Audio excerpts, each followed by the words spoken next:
Salzburgo, 27 de janeiro de 1756. Dinâmico, passo marcial, desafiando o frio do inverno, o professor de violino, Leopold Mozart, não aparentava os seus 37 anos. Nascido em Augsburgo, filho mais velho de uma família numerosa e sem fortuna, cujos ancestrais eram maçons, ele havia aprendido grego e latim, estudado direito e teologia na faculdade de Salzburgo, antes de optar pela carreira de músico empregado, inicialmente a serviço do conde Thurn, depois do príncipe arcebispo. Compositor e intérprete, casara-se com a encantadora Ana Maria, no dia 21 de novembro de 1747. Na opinião geral, formavam o casal mais bonito de Salzburgo. Interessado por todas as ciências, Leopold Mozart possui um microscópio e uma luneta e estava prestes a publicar uma obra de referência, Escola de Violino, visando transmitir sua técnica e experiência às futuras gerações. Em breve, ele seria pai do 7º filho. Leopold esperava que fosse o segundo a sobreviver, depois da filha, Narnel, então com 4 anos. Talvez, algum dia, a ciência explicasse por que tantos bebês morriam. Enquanto isso, era preciso confiar na vontade de Deus e na fertilidade das mães. Leopold adorava Salzburgo, cidade ligada à Baviera, porém um principado eclesiástico independente e sede arquiepiscopal. Ali havia paz e tranquilidade, enquanto a guerra dilacerava a Europa, envolvendo franceses, ingleses e prussianos. Cortada pelos Salzachs, um rio veloz e de águas agitadas, situada no centro de uma arena cercada de montanhas e florestas, orgulhosamente, suas 7 colinas e patrimônio cultural lhe valeram o apelido de Segunda Roma, Salzburgo, a cidade do sal, com 10.000 habitantes. Se vangloriava da sua singularidade. Amplas praças, ruelas estreitas, igrejas, mosteiros, castelos, palácios e casas burguesas ilustravam a opulência do Principado, onde trazia de Veneza a ópera havia sido representada pela primeira vez em 1616. Leopold era empregado do conde Sigismund Christoph von Schurz, primado da Germânia e representante do Papa na Dieta do Santo Império Romano Germânico.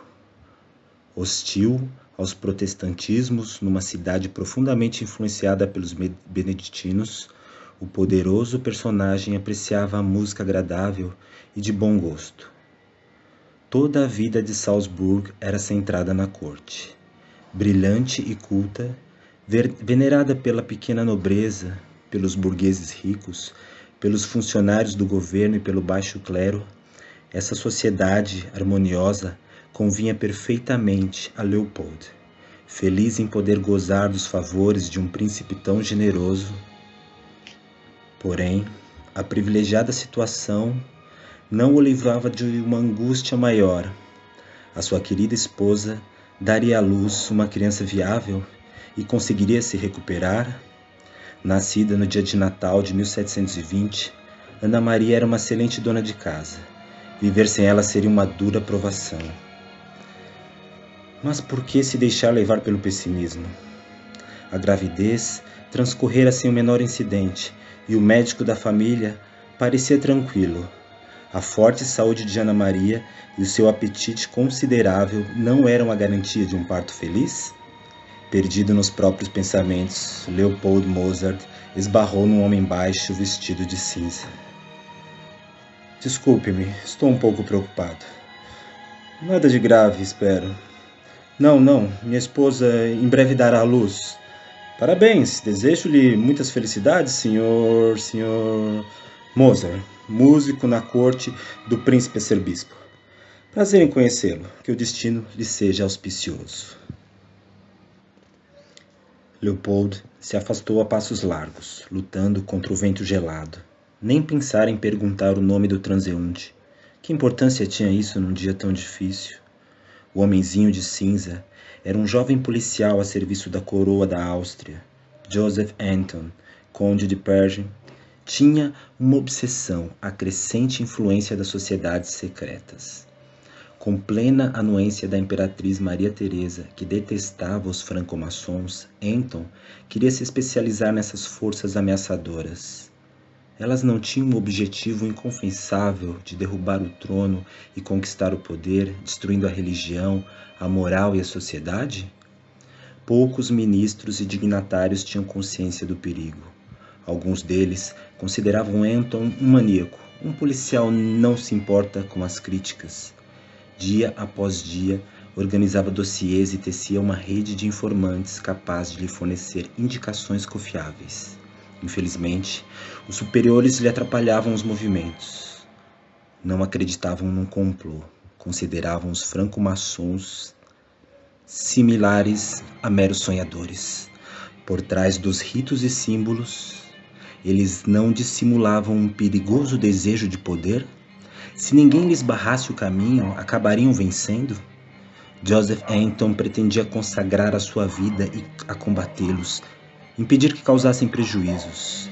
Precisava subir na hierarquia administrativa para dispor de mais facilidades. Paciente e metódico, ele conseguiria. Burocrata e ao mesmo tempo homem de ação, Anton fazia pessoalmente as delicadas investigações. Por essa razão, estava em Salzburgo, onde, segundo o jesuíta geralmente bem informado, conspiradores que pertenciam ao movimento secreto da Rosa Cruz, mais ou menos ligado à maçonaria, organizavam uma reunião extraordinária. Dizendo-se católicos, os Rosa Cruzes eram acusados de praticar ciências suspeitas como a alquimia. Obedecendo a superiores desconhecidos, dissimulados sob nomes de guerra, certamente não se limitavam a experiências fumacentas em laboratórios medíocres. Anton tinha sérios problemas para localizá-los, pois não avisara o príncipe arcebispo das suas diligências. Principado independente, Salzburgo não era território austríaco, e seu governante não apreciaria um policial vienense ousasse usurpar as suas prerrogativas. Por isso, Anton agia sozinho. Uma situação desconfortável que poderia terminar em fracasso. O conde já previa um longo caminho semeado de armadilhas. Só uma firme obstinação lhe permitiria demonstrar para as autoridades a pertinência de sua teoria. Apesar da falta de provas formais, Anton estava convencido de que os Rosa Cruzes usavam os franco-maçons, dos quais a imperatriz tanto desconfiava. Se essas diversas facções conseguissem se reunir sob a férula de um verdadeiro chefe, teriam uma assustadora capacidade de causar danos. O policial observou longamente a casa suspeita. Uma construção austera, imponente, nenhuma janela iluminada. Por mais de uma hora ninguém entrou nem saiu. A despeito do frio e da neve, Anton ficou de guarda. Intrigado, ele se aproximou. Depois de hesitar, empurrou a porta. O interior estava em obras, inabalável, inabitável. Nenhuma reunião podia ocorrer ali. Então Joseph Anton duvidou. Duvidou do informante, da existência dos Rosa Cruzes, do desejo dos franco-maçons de prejudicar o império, de suas próprias convicções. Congelado, o homenzinho de cinza abandonou o local e retornou para Viena.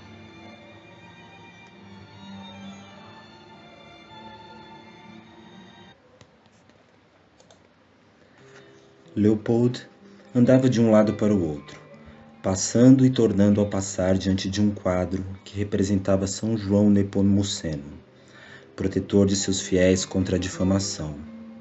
Ao lado, em cima da cômoda, uma estatueta de cera do Menino Jesus, benta na igreja de Santa Maria de Loreto. Até então, o melhor remédio contra dores de cabeça. "Mamãe vai me dar um irmãozinho?" perguntou Narnel, puxando o pai pela manga. "Deus é quem vai decidir." "Ele decide tudo?" "É claro." "Então vou pedir a ele." Leopold Sonhava em ter um filho homem. O que quer que acontecesse, aquele seria seu último filho. Aos 36 anos, sua esposa corria muitos riscos ao dar à luz pela 7ª vez. Nervoso, ele dedilhou as cordas do violino preferido, como se a magia das notas pudesse ajudar Ana Maria a superar as dificuldades. Às 20 horas, daquele 27 de janeiro de 1756, o choro do recém-nascido invadiu a casa. Com um sorriso nos lábios, a parteira saiu do quarto. A mãe e a criança passam bem. É um menino. Só há um pequeno problema sem gravidade. Qual? Na orelha esquerda falta uma concha, uma circunvolução natural. Mas isso não vai impedi-lo de ouvir. Bom, vou cuidar da mãe e do bebê. Como recomenda o médico, vamos alimentá-lo com água, nada de leite. Narnel pulou no pescoço do pai. Deus e mamãe me deram um irmãozinho. Ele se chamará Johannes Chrysostomos Wolfgang Gottlieb, decidiu Leopold. O pai havia ficado em dúvida entre o latim Theophilus e o alemão Gottlieb, mas os dois nomes tinham o mesmo significado: amado por Deus.